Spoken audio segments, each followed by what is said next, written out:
My people, I beg I see this video of General Sani Abacha for social media. Now I carry and come watch am together because many things when we say go on about this general. That time when we say he late, he get ROIP. You know, we don't know. Many people don't know what really happened to now. When we say he late, that time we get ROIP. But then now in this video, if you want to know what happened to this general that time, General Sani Abacha that time when we say he get ROIP, if you watch this video, you can know the details wetin give this our general ROIP. Abeg una watch this video, my guy. Hello and welcome to this edition of Back in History. In this edition, we bring to you the story of the day Abacha died. Abacha was a general in the Nigerian army. Abacha had seen several stages of Nigeria's history and development, and is even said to have participated actively in all the military coups in Nigeria except one, the Major Chukwuma Kaduna Nzego coup of January 1966. Every other coup in Nigeria had Abacha in active participation. At some point in the history of Nigeria, Abacha was a kingmaker. He was a very patient military officer who was not in a hurry to make himself president, but he had his eyes on the presidency. And when the time became right for him in 1993, he toppled interim President Ernest Shenekon and announced himself as the military head of state of Nigeria. He went on to rule Nigeria till June 1998, when he died in office.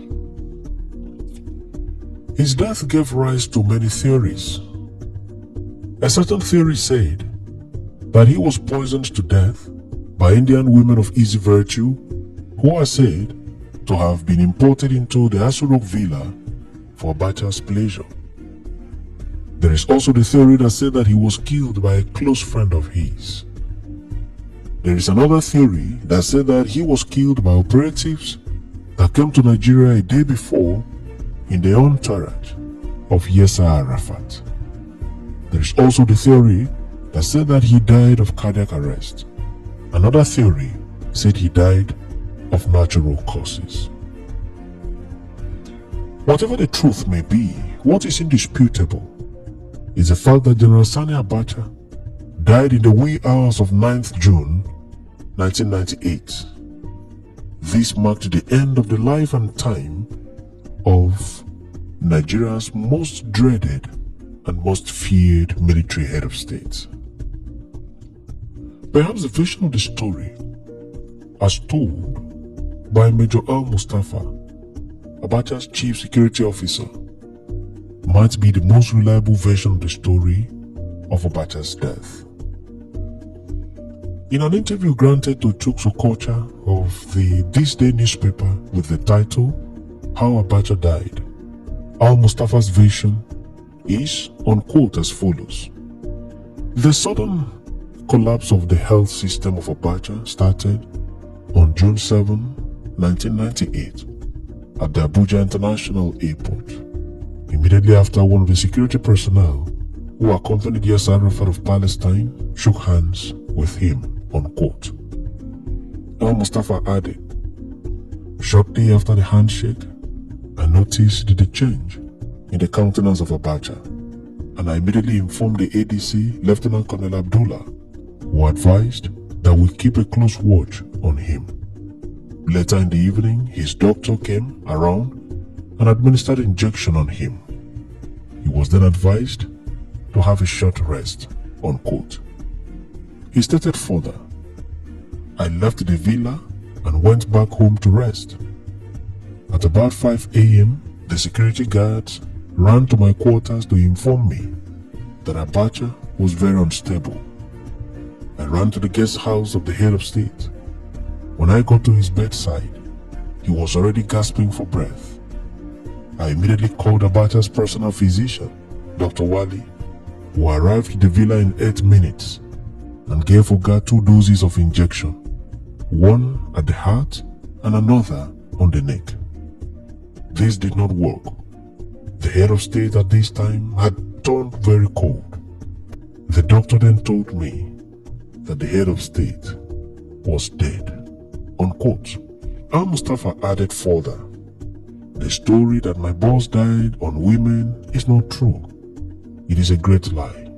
The story that my boss ate poisoned apple is also not true." Unquote. Telephone calls were then made to several VIPs in the military at the time, including the army chiefs and former military heads of state, on what should be the next line of action for the country. An emergency meeting was convened at daybreak and deliberations were made on who becomes the next head of state and to discuss the modalities for the burial of Abacha. In the end, General Abdul Salami Abubakar was selected as the new head of state of Nigeria.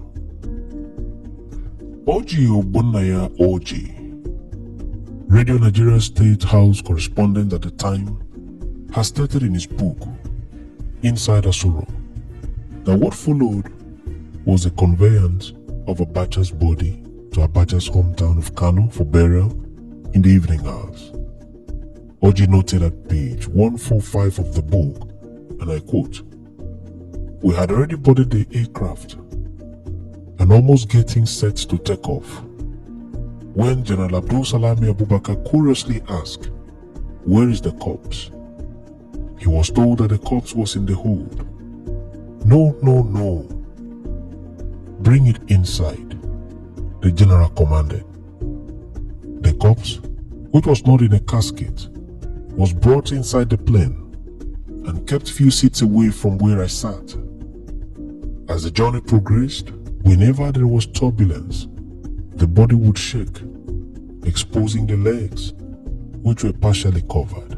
I sat in the aircraft speechless. My reflections were on life, death, power, influence, and the vanity of human desires." End of quote.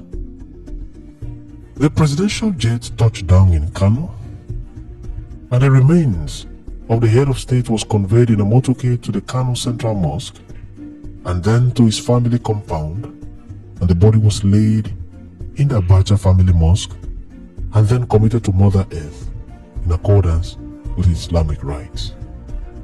The burial ended at about 10:05 p.m. His death and burial brought to an end an era in the post-colonial history of Nigeria.